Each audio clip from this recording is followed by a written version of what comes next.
नमस्कार, मैं ज्ञानदेव मणि त्रिपाठी, प्राचार्य Maitreyi college of education and management Hajipur Bihar, NIOS के DLED कार्यक्रम में आप सबका स्वागत करता हूं, आप सबका हार्दिक अभिनंदन करता हूं। आज की इस चर्चा में हम भारत की भाषाई विविधता, जो पाठ्यक्रम 503 ब्लॉक 1 इकाई 1 से संबद्ध है, पर चर्चा करेंगे। इस विषय पर चर्चा के लिए आज हमारे साथ मौजूद हैं डॉक्टर निरंजन सहाय जी। नमस्कार। आप काशी विद्यापीठ में हिंदी विभाग में प्रोफेसर हैं और हिंदी भाषा, साहित्य और शिक्षा पर समान रूप से अधिकार रखते हैं। देश की विभिन्न बड़ी समितियों के साथ आपको काम करने का अवसर मिला है, विशेष करके भाषा और शिक्षा को लेकर जो भी विमर्श चल रहे हैं देश में, आप उसके अहम हिस्सा हैं। तो आज की इस चर्चा में हम एक बार फिर से आप सब की ओर से प्रोफेसर निरंजन सहाय जी का स्वागत करते हुए आज के विषय की ओर चलते हैं। हमारा आज का विषय है भारत की भाषाई विविधता।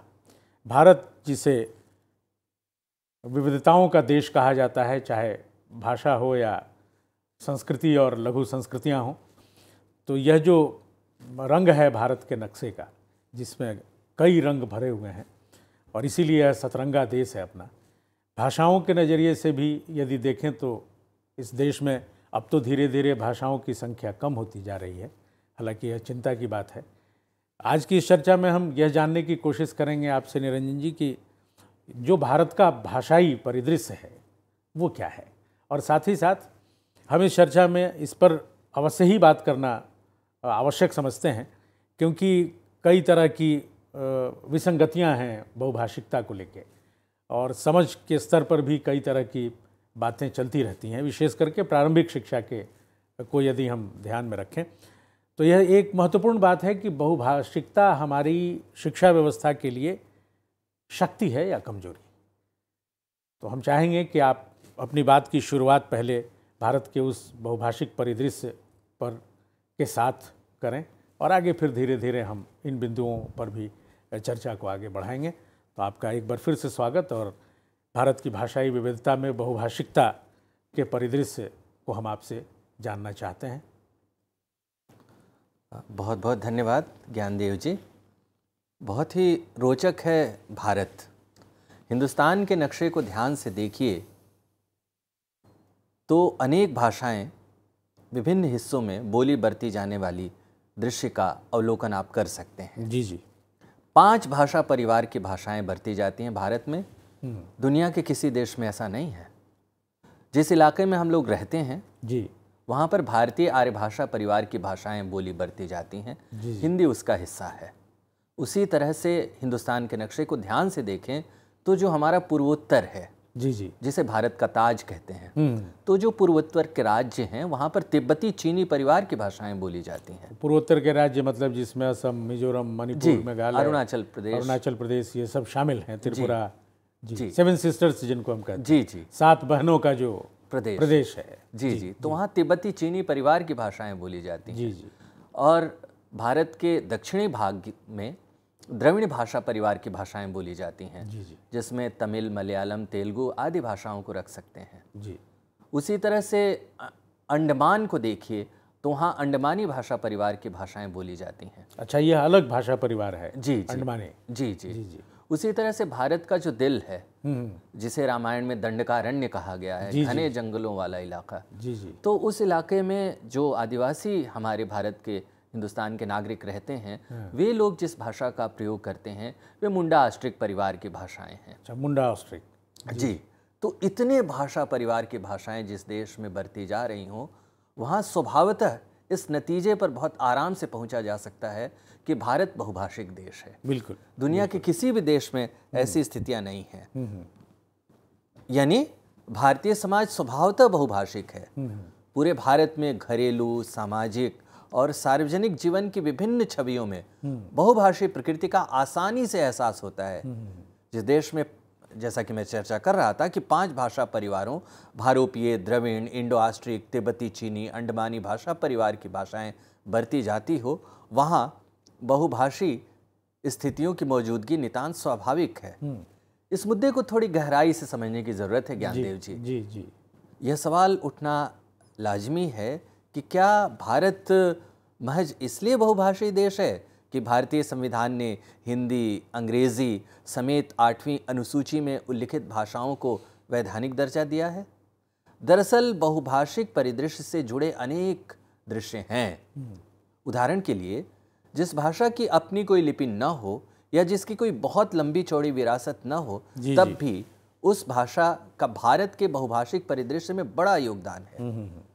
आप याद कीजिए 1971 की जनगणना रिपोर्ट, उसके अनुसार भारत में केवल 20-22 भाषाएं ही नहीं बल्कि 1632 भाषाएं हैं। बिल्कुल। और आपको पता ही होगा कि 1971 की जनगणना के बाद केवल 8वीं अनुसूची में उल्लिखित भाषाओं की जनगणना रिपोर्ट ही दर्ज की जाने लगी है। जी जी। इस तरह एक और बात उल्लेखनीय है कि कुछ लोग भारत को बहुभाषी देश इसलिए भी मानते हैं कि हमारे यहाँ टेलीविज़न, अखबार, रेडियो, दफ्तर, शिक्षा, कचहरी, अदालत जिसे कहते हैं आदि का कामकाज एक साथ अनेक भाषाओं में होता है। यानी बहुभाषिकता के बहुविध संदर्भ हैं। बहुभाषी होना हमें एक दूसरे से जुड़ने ही नहीं, उन्हें समझने में भी सहायक होता है। यानी बहुभाषिकता की यदि हमारी समझ हो तो हम केवल एक दूसरे से जुड़ते नहीं हैं, एक दूसरे को समझते भी हैं।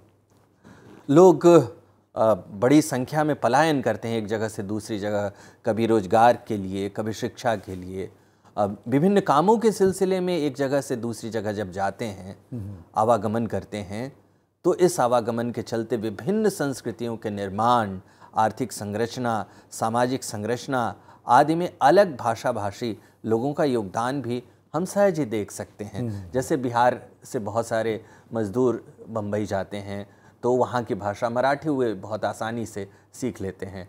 एक बहुत रोचक घटना हुई पिछले दिनों में, जब हैदराबाद गया था तब यहाँ बिहार और उत्तर प्रदेश के जो लोग वहाँ काम करने गए थे वे बहुत आसानी से तेलुगु में बातचीत कर रहे थे, जबकि उनके विद्यार्थी जीवन या उनका अतीत जो था उसमें तेलुगु भाषा की मौजूदगी नहीं थी। लेकिन चूंकि वहाँ पर गए तो वो 2 भाषाएं एक साथ बरत रहे थे, बल्कि 3 कह लीजिए।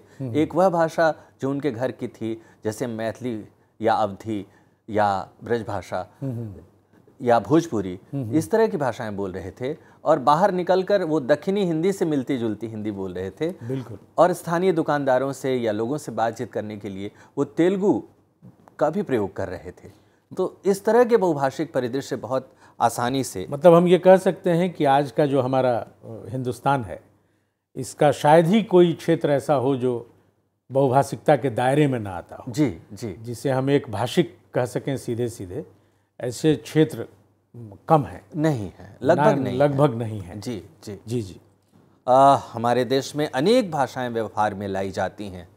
2001 की जनगणना रिपोर्ट देखिए, भारत के 28 राज्यों और 7 केंद्र शासित प्रदेशों में 4 भाषा परिवारों की 234 मातृभाषाएं, 100 वर्गीकृत भाषाएं और 10 लिपियां हैं। ऐसे बहुभाषी देश में निश्चित तौर पर भाषा का सवाल बेहद अहम और उलझा हुआ है। जाहिर है, बहुभाषिकता को जब हम ज्ञानार्जन के एक महत्वपूर्ण संसाधन के रूप में देखते हैं, तब हमें अनेक विशेषताओं को भी समझना होगा। किसी एक भाषा के भीतर भी बहुत विविधताएं मिल जाती हैं। जी जी। जैसे हिंदी के विविध रूप हैं। जी। अभी हम हिंदी पर यदि अपनी चर्चा को केंद्रित करें तो हम ये कह सकते हैं कि हिंदी के भी विविध रूप हैं। जी जी। तो हम आपसे ये जानना चाहेंगे निरंजन जी कि हिंदी के ये विविध रूप कौन कौन से हैं? बहुत मौजूद सवाल है। हिंदी जो हम लोग बोलते बरतते हैं, मानक हिंदी जिसे हम कहते हैं, वह तो अपनी जगह है ही, लेकिन जो हिंदी लोगों के द्वारा जन भाषा के रूप में व्यवहार में लाई जाती है, उसमें भी अनेक रूप दिखाई पड़ते हैं। तो मोटे तौर पर यदि हम जो जन भाषा की हिंदी है या मानक हिंदी है, इन दोनों को मिलाकर देखें तो हिंदी का बहुरूप रूप हमको दिखाई पड़ता है। बहुत सारे रूप, जैसे संपर्क भाषा के रूप में प्रयोग में लाई जाती है, राजभाषा के रूप में उसका प्रयोग होता है जिसमें विभिन्न सरकारें या विभिन्न कार्यालय आपस में बातचीत करते हैं। प्रयोजन मूलक भाषा के रूप में यानी जो रोजगार के नए साधन हैं वहाँ पर प्रयोजनों को हल करने के लिए प्रयोजनमूलक भाषा के रूप में भी इसका इस्तेमाल होता है। शिक्षाई हिंदी का एक अलग स्वरूप है और इसके साथ ही अंतर्राष्ट्रीय भाषा के रूप में भी उसकी पहुंच बन चुकी है। ज्ञान की भाषा के रूप में उसकी इज्जत है, वाणिज्य व्यवसाय की भाषा के रूप में उसका सम्मान होता है। देखिए, अब जितने बहुराष्ट्रीय घराने हैं वे सब यदि भारत में काम करना चाहते हैं अपने उत्पादों को के सिलसिले में, तो उन्हें हिंदी में ही अपनी सारी बातें कहनी पड़ती हैं, क्योंकि हिंदी का एक बहुत बड़ा क्षेत्र है। तो उन्हें अपनी, जैसे पिछले वर्षों में स्टार चैनल ने अपने आंतरिक कर्मचारियों को यह निर्देश दिया था कि वे हिंदी सीखें, क्योंकि उन्हें मालूम था कि भारत में यदि कोई काम करना है तो हिंदी सीखना पड़ेगा। तो ये हिंदी के अनेक रूप आपको दिखाई पड़ते हैं। उसी तरह से जो अन्य भारतीय भाषाएं हैं जो हिंदी प्रदेशों से जुड़े हुए हैं, उनसे सटा हुआ जो इलाका है वहाँ भी अलग अलग तरह की हिंदी दिखाई पड़ती है। जी जी। जैसे इसको समझिए, जैसे गुजराती के संपर्क में हिंदी का रूप अलग ढंग से निखरता है। यदि आप उदयपुर से अहमदाबाद की तरफ बढ़ें तो वहाँ जो हिंदी दिखाई पड़ती है उसमें गुजराती का प्रभाव नज़र आता है। दूसरी तरफ यदि आप बिहार से बंगाल की तरफ बढ़ें तो वहाँ या असम की तरफ बढ़ें या उड़ीसा की तरफ बढ़ें तो बांग्ला, असमिया, उड़िया के संपर्क में विकसित होने वाली हिंदी का स्वरूप अलग है। वो उसका कोई मेल नहीं है। ये यदि आप गुजराती प्रभाव की हिंदी और इधर की हिंदी यानी बांग्ला, असमिया, उड़िया की हिंदी का तुलनात्मक अध्ययन करें तो उनमें बहुत फ़र्क है। मतलब ये है कि ये जो भाषाएं हैं जी, ये हिंदी को प्रभावित कर रही हैं या हिंदी इनको प्रभावित कर रही है? दोनों, ये आवागमन का रिश्ता है, दोनों एक दूसरे को प्रभावित कर रहे हैं। दोनों एक दूसरे को प्रभावित कर रहे जी जी। पंजाबी, डोगरी जैसी पश्चिमोत्तर भाषाएं हैं, उनके संपर्क में हिंदी का एक अलग रूप दिखाई पड़ता है। उसी तरह भी जो मैं चर्चा कर रहा था, द्रविड़ भाषाओं जैसे तेलुगु के संपर्क की हिंदी और सुदूर पश्चिम की मराठी, कोंकणी के संपर्क की हिंदी का रूप अलग अलग तरह की सुंदरता धारण किए हुए है। कुल मिलाकर हिंदी के मोटे तौर पर 4 या 5 रूप ऐसे हैं जो अन्य भारतीय भाषाओं के संपर्क से वजूद में आए हैं। अब जब हिंदी साहित्य को यदि आप पढ़िए तब उसमें भी ये विविधता दिखाई पड़ती है। प्रेमचंद की हिंदी और अज्ञे की हिंदी दोनों में फ़र्क दिखाई पड़ेगा, क्योंकि दोनों का जो अतीत है, विद्यार्थी जीवन जो है, रचनाकार का जो अतीत है, वो उस भाषा का प्रभाव पड़ता है उसकी भाषा पर। उसी तरह अमृता प्रीतम की जो रचनाएं हैं और इधर जब आप फणीश्वर नाथ रेणु की रचनाएं या दिनकर की रचनाएं, उसमें आपको फ़र्क दिखाई पड़ता है। ये असल में हिंदी के जो विविध रूप हैं उसका असर है। अब आप सोचिए, हम लोग यहाँ बैठे हैं, हम कितनी भाषाओं में बात कर सकते हैं जी। हम लोग हिंदी बोलते हैं, भोजपुरी बरतते हैं, अंग्रेजी जानते हैं, कई बार बांग्ला भी जानते हैं। जैसी भाषाओं में अनेक अपने भाव प्रकट करते हैं। आपने देखा होगा कि बहुत सारे गाने ऐसे हैं जिनमें आराम से भोजपुरी के शब्द, मैथिली के शब्द, मगही के शब्द, वज्जिका के शब्द, पंजाबी के शब्द, मराठी के शब्द, वो मशहूर गाना है जिसमें अंग्रेजी में बोले तो उसमें अनेक भाषाएं दिखाई पड़ती हैं। यानी बिना विश्लेषण किए या बिना बहुत गहरा ज्ञान के हम लोग यह समझ सकते हैं कि हम सभी बहुभाषी हैं और बहुभाषिकता हमारी कमज़ोरी नहीं है बल्कि ताकत है। अच्छा, मतलब बहुभाषिकता जो है वो हमारी कमज़ोरी नहीं है, हमारी ताकत है। इस ताकत का कोई शिक्षा शास्त्रीय उपयोग भी है क्या? जी, पहले तो हमें इस भ्रम से बाहर निकलना पड़ेगा कि एक दूसरे के समीप जब भाषाएं आती हैं तो वे भाषाएं बिखरती नहीं हैं। वे भाषाएं एक दूसरे से संभल पाती हैं, एक दूसरे की जो जीवंत शक्तियां हैं। कोई भी भाषा अपनी जीवंत स्मृतियों का वहन करती है और जब उस जीवंत स्मृति के साथ एक दूसरी जीवंत स्मृति आमने सामने आती है तो दोनों स्मृतियां आपस में मिलकर एक खूबसूरत स्मृति का निर्माण करती है। तो पहले तो हमें इस सीमा से बाहर निकलना पड़ेगा कि बहुभाषिकता हमारी कमज़ोरी है या बहुभाषिकता के चलते भाषाएं खिचड़ी बन जाती हैं। खिचड़ी होना पतन नहीं है, बल्कि इंद्रधनुष के 7 रंगों की तरह अनेक भाषाओं के सहयोग से खूबसूरत बनना है। जी जी। और इस ताकत का बेहतर शिक्षण शास्त्रीय उपयोग संभव है। आप जानते ही, हम लोग समझते हैं कि ज्ञान की पारंपरिक समझ के मुताबिक भाषा के दो ही वर्ग हैं। एक वह जिसे अध्यापक अध्यापिका शुद्ध या मानक भाषा कहते हैं और जिनमें विभिन्न लेखन परंपराएं मौजूद रहती हैं। दूसरी वह जिन्हें प्रायः अशुद्ध भाषा कहने का प्रचलन है। सच्चाई तो यह है कि जिसे हम मानक भाषा कहते हैं उसके बारे में हमारी समझ एकदम सतही और पारंपरिक होती है। मानक भाषा के निर्माण में संस्कृत ही नहीं, अनेक जनपदीय, जिन्हें स्थानीय भाषाएं भी कहते हैं, अनेक जनपदीय भाषाओं के साथ ही अंग्रेजी, उर्दू या अन्य भाषाओं से भी शब्द लिए जाते हैं। अब और ये लेन देन की परंपरा बहुत पुरानी है। तुलसीदास ने विनय पत्रिका में एक भजन लिखा है जिसमें वो कहते हैं कि रघुवर तुमको मेरी लाज, और उसमें वो गरीब निवाज शब्द का भी प्रयोग करते हैं। कहते हैं कि रघुवर तुमको मेरी लाज, तुम हो गरीब निवाज। अच्छा। अनेक आपको चौपाई दोहे ऐसे मिल जाएंगे, अनेक उनके यहाँ। कई बार तो एक ही खंड में 5-5 बार गरीब निवाज शब्द का प्रयोग है। तो यह लेन देन कोई नया नहीं है, पुराना है। जबकि तुलसीदास संस्कृत की ताकत से बनी हिंदी के बड़े विद्वान हैं। रामचरितमानस में जितने सोपान या कांड हैं उसकी शुरुआत ही वे संस्कृत श्लोकों से करते हैं। तो उनके पास ये पूरा अवसर था कि केवल संस्कृत निष्ठ हिंदी लिखते, पर ऐसा नहीं किया उन्होंने। उन्होंने उस समय की जो प्रचलित भाषाएं थी उन भाषाओं के भी जीवनी शक्ति के साथ अपनी कविता के वृत्त को बड़ा किया।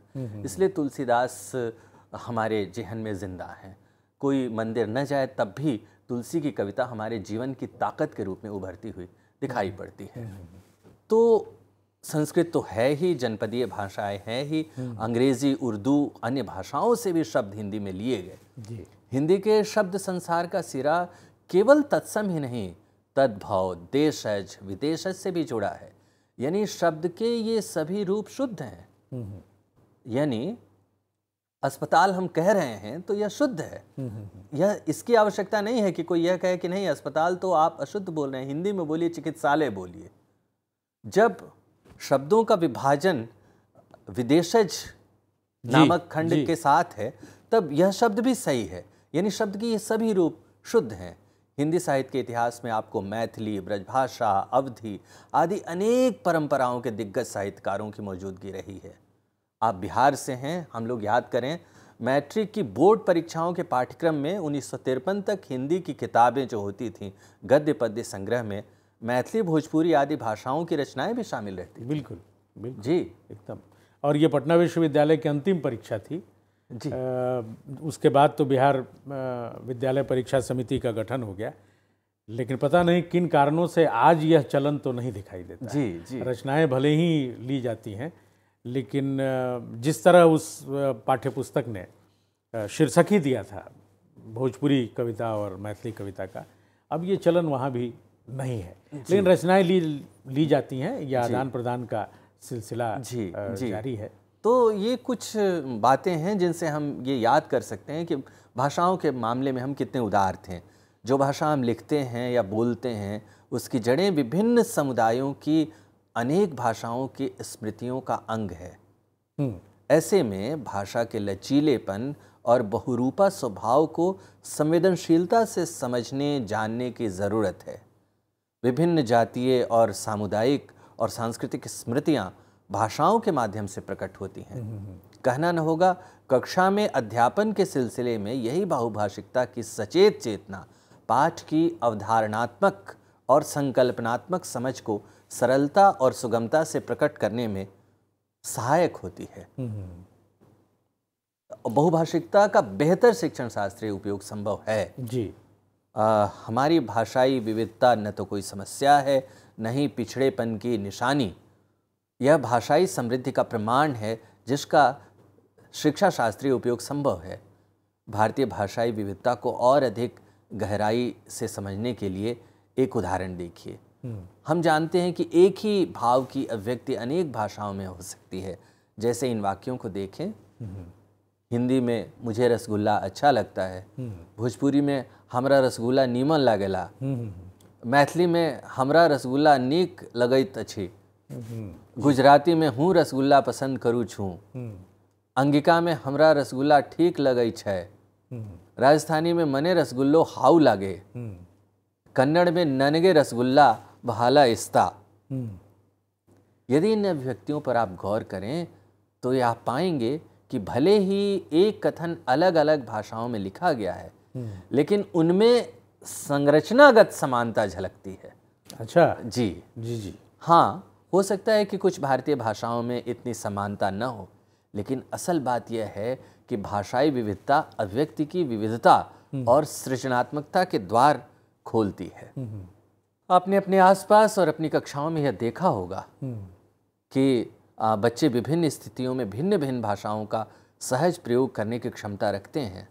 भाषा के क्षेत्र में किए गए शोध यह बताते हैं कि बहुभाषिकता का संज्ञानात्मक विकास और शैक्षिक उपलब्धि से गहरा सकारात्मक रिश्ता है। इस बारे में एनसीईआरटी के पाठ्यक्रम नहीं बल्कि जो हमारा आधार पत्र है एनसीईआरटी ने भारतीय भाषाओं का शिक्षण शास्त्र, उसमें कहा है, उसमें विभिन्न शोधों के हवाले से कहा है कि कैसे भाषिक व्यवहार की विविधता बहुभाषिक समाजों में संप्रेषण को बाधित करने के बजाय सहायता प्रदान करती है। बिल्कुल बिल्कुल। यही आधार पत्र हमें बताता है कि जो यह प्रदान तो करती ही है, संप्रेषण में हमारी सहायता करती ही है, और यह भी आगे कहता है कि ज़रूरत इस बात की है कि हमारी शिक्षा व्यवस्था को इसे महसूस करने की सामर्थ्य हो हमारी शिक्षा व्यवस्था में। इसको दबाने की ज़रूरत नहीं है, बल्कि इनको प्रोत्साहित करने की ज़रूरत है। यानी हमें हमारी शिक्षा व्यवस्था को दबाने की बजाय बनाए रखने और प्रोत्साहित करने का भरपूर प्रयास करना चाहिए। हमारी शिक्षा व्यवस्था ने हमारे समाज की सबसे बड़ी खासियत बहुभाषिकतावाद से मिलते आ रहे फायदों को दबाने, कमज़ोर करने का काम किया। अब पछताए होत क्या जब चिड़ियाँ चुग गई खेत वाली स्थिति से बचना हो तो तत्काल हमारी शिक्षा व्यवस्था के योजनाकारों को शिक्षा में भाषा की उक्त खासियत की महत्ता को समझते हुए केंद्रीय स्थान देने की पहलकदमी करनी होगी। यह भारतीय भाषाओं पर आधारित आधार पत्र की मान्यता है। बहुभाषिकता के संदर्भ में हुए अध्ययनों ने यह साबित कर दिया कि जो बच्चे सीखने के दौरान एक से अधिक भाषाओं में कुशलता का विस्तार करते हैं, उनमें सीखने की प्रक्रिया के साथ ही रचनात्मकता और सामाजिक सहिष्णुता जैसे गुणों का बेहतरीन विकास होता है। यानी अब आप देखिए कि एक दिल्ली की किसी कक्षा की कल्पना करिए, उसमें अनेक भाषा भाषी बच्चे बच्चियां स्वाभाविक रूप से एक दूसरे के करीब आती हैं। तो अब जब एक दूसरे की भाषा के करीब जाते हैं तो वे केवल बहुभाषिक दुनिया से ही रूबरू नहीं होते हैं, बल्कि भाषा बरतने वाली उस संस्कृति से भी रूबरू होते हैं जो आपसे संवाद के दरमियान एक दूसरे के द्वारा बढ़ती जा रही है। यानी बिहार के बच्चे को केरल के बच्चे, यानी एक भोजपुरी भाषी को मलयालम भाषी के करीब जाने का मौका मिलता है। तो ये संस्कृति का आदान प्रदान है, फलने फूलने वाली बात है। तो इससे क्या होता है कि सामाजिक सहिष्णुता जैसे गुणों का बेहतरीन विकास होता है। दो भाषा बोलने वाले बच्चे और केवल अन्य भाषाओं पर अच्छा नियंत्रण, न केवल अन्य भाषाओं पर अच्छा नियंत्रण रखते हैं, बल्कि शैक्षिक स्तर पर भी ज़्यादा रचनात्मक होते हैं। साथ ही उनमें ज़्यादा सामाजिकता और सहिष्णुता के तत्व जिनकी यहाँ आपको रोकते हुए एक प्रश्न जो बार बार पूछा जाता है, विशेष करके हमारे शिक्षक शिक्षिकाओं की ओर से, कि यदि एक बच्चा दूसरी भाषा के कुछ शब्द जानता है तो क्या हम उसे बहुभाषिक मानेंगे या नहीं। मान लीजिए कि मैं हिंदी भाषी हूँ और मैंने अंग्रेजी के कुछ शब्द जान लिए जिनका मैं उपयोग भी करता हूँ, जिसे आपने कहा कि हम उसे विदेशज की श्रेणी में रखकर उसका उपयोग कर सकते हैं। लेकिन कई बार शिक्षक ये समझते हैं कि हमारे बच्चों को किसी भाषा के कुछ शब्द आ गए तो ये बहुभाषिक हो गए। मुझे लगता है कि बहुभाषिकता सिर्फ कुछ अन्य भाषाओं के शब्दों को जान लेना है या उस भाषा की जो संरचनाएं हैं, चाहे वो शब्द संरचना हो, वाक्य संरचना हो, या संवाद संरचना हो, इसे जानना आवश्यक होगा। जी हम कब कहेंगे कि एक व्यक्ति बहुभाषिक है? जी यह बार बार एक सवाल पूछा जाता है। मेरी मोटी समझ तो यही कहती है कि आप अन्य किसी दूसरी भाषा की संरचना को जब तक नहीं जानते, कुछ शब्दों को जान लेने से हम उसे बहुभाषिक मान सकते हैं या नहीं? आपकी क्या राय है इस जी, पर? बहुत बढ़िया बात कह रहे हैं आप। केवल शब्दों को जानना बहुभाषिकता नहीं है, नहीं है, हमें उसके संरचनात्मक प्रयोग जी को भी समझना पड़ेगा। और उन संरचनाओं को, अभी कुछ उदाहरण जो दिए गए थे, भारतीय भाषाएं विभिन्न भाषा परिवारों की होने के बावजूद संरचनागत स्तर पर एक दूसरे से मिलती जुलती हैं और संरचना को समझना कोई मुश्किल काम नहीं है। तो शब्द के साथ साथ संरचना को भी यदि हम समझते हैं तो अधिगम में इससे सहायता मिलती है। कल्पना करिए कि कोई उत्तर प्रदेश का अध्यापक है और राजस्थान के किसी इलाके में पहुंचता है पढ़ाने के लिए, और वहाँ पर किसी विद्यार्थी से जब वो पूछता है कि भाई क्यों लेट हो गए, क्यों देर से आए हो यहाँ, तो कहता है कि बच्ची कहती है कि हमारे बस्ते में टिफिन था, ढूली गया। अब इसका यदि मानक हिंदी में कहिए तो मेरे बस्ते में टिफिन था जो खुल कर गिर गया तो उससे गीला हो गया बस्ता। तो संरचनागत जो विशेषता है भोजपुरी की, मेवाड़ी की और हिंदी की, वो आपस में मिलती जुलती है। जी। यदि उस संरचनागत विशेषता को समझते हुए वह अध्यापक उसकी भाषा के करीब जाता है तो न सिर्फ उस विद्यार्थी की बात को समझने में उसे सहूलियत होगी, बल्कि उसने अपने विद्यार्थी जीवन में, यानी उस अध्यापक ने अपने विद्यार्थी जीवन में जो हासिल किया है उसे बेहतर ढंग से विद्यार्थियों तक पहुंचाने में भी सहूलियत हो सकती है। भाषिक खजाने की व्यापक व्यवस्था पर नियंत्रण उन्हें विविध प्रकार की एवं विविध स्तर की सामाजिक परिस्थितियों से कुशलतापूर्वक जूझने में भी सहायक होती है। साथ ही इस बात के पक्के सबूत मिले हैं कि बहुभाषी बच्चे विविध सोच में ज़्यादा अच्छा प्रदर्शन करते हैं। जी तो हम लोगों ने यह खूब अच्छी तरह से देखा कि भारत की बहुभाषिकता जहाँ एक ओर भाषाई समृद्धि की ओर संकेत करती है, वहीं दूसरी ओर वह भाषाओं के विकास के लिए सचेत प्रयासों की ओर भी इशारा करती है। इसके लिए शिक्षकों शिक्षिकाओं की बड़े पैमाने पर तैयारी की आवश्यकता होगी, क्योंकि भाषा का जीवन के हरेक क्षेत्र में प्रयोग केवल भाषा शिक्षक ही नहीं करता, बल्कि पूरा विद्यालय तथा समाज करता है, और उसे सिखलाने की जिम्मेदारी अध्यापक अध्यापिका की होती है। यानी ज्ञानदेव जी, सबसे पहले इस बात को हमारे मन से निकाल देना पड़ेगा कि भारत में मोटे तौर पर हम समझ सकते हैं कि मोटे तौर पर यही कि भारत में कोई एक भाषा नहीं, अनेक भाषाएं हैं, विभिन्न भाषा परिवारों की भाषाएं हैं। अनूठा है भारत, जहाँ 5 भाषा परिवार की भाषाएं बोली जाती हैं, और हर भारतीय स्वभावतः बहुभाषिक है। वो एक से अधिक भाषाओं का प्रयोग बहुत आसानी से करता है। और शिक्षक शिक्षिका जब कक्षा में दाखिल होता है या होती हैं तो उन्हें इस बात का ध्यान रखना पड़ेगा कि जिन भाषाई स्मृतियों के साथ बच्चा या बच्ची खास करके प्राथमिक कक्षाओं में आया है या आई है, उसकी भाषाई संपदा का वो सम्मान करना सीखे, और जो दूसरी भाषा है यानी बहुभाषिक जो परिदृश्य है उसका अधिगम में सीढ़ी के रूप में इस्तेमाल करे, उसको बाधा न बनाए। बिल्कुल। यानी वो ऐसा न कहे कि तुम अशुद्ध बोल रही हो या बोल रहे हो, उस बैरियर को उसे तोड़ना पड़ेगा, उस बाधा को उसे तोड़ना पड़ेगा। यहाँ पर अंतिम बात यह मैं कहना चाहता हूँ कि इसका मतलब यह नहीं है कि व्याकरण के नियमों की अनदेखी की जाए। बात इतनी है कि शिक्षक या शिक्षिका को इसका ध्यान रखना पड़ेगा कि जिस भाषा में बच्चा या बच्ची अपनी बात कह रहा है या कह रही है, उस भावना को वो कक्षा में तरजीह दे और उसको मानक भाषा तक पहुँचने में सीढ़ी के रूप में इस्तेमाल मतलब पहले उसे बोलने की अनुमति मिले। हाँ, एक उसे ये कह के चुप रहना न सिखाया जाए कि जो तुम बोल रहे हो यह बोलने लायक नहीं है जी, बल्कि ये कहा जाए कि जो तुम बोल रहे हो जी वह बोला जा सकता है, उसका कक्षाओं में सम्मान है, और इस बोलने के साथ साथ अन्य भाषाएं भी सीखी जा सकती हैं। जी जी बिल्कुल ठीक बात आपने बहुत ही विस्तार से हमारे प्रशिक्षुओं को भारत के बहुभाषिक परिदृश्य के बारे में बताया। और साथ ही साथ यह भी हम जान पाए कि किस तरह बहुभाषिकता हमारी शक्ति है, हमारी कमजोरी नहीं है, विशेष करके प्रारंभिक कक्षाओं में।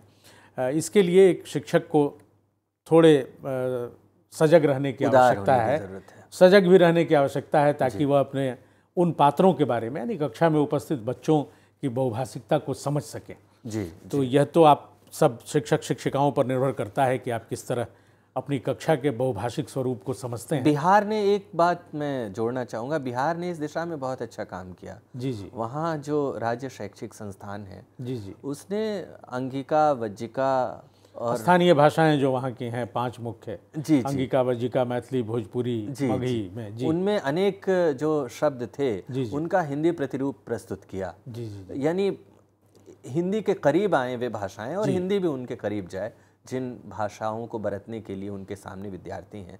इस मामले में एससीईआरटी ने बढ़िया काम किया। जी जी जी। तो आपका अपने दर्शकों की ओर से, अपने प्रशिक्षुओं की ओर से, NIOS की ओर से आपका बहुत बहुत आभार और धन्यवाद। आप सबका भी इस कार्यक्रम में शामिल होने के लिए धन्यवाद। धन्यवाद।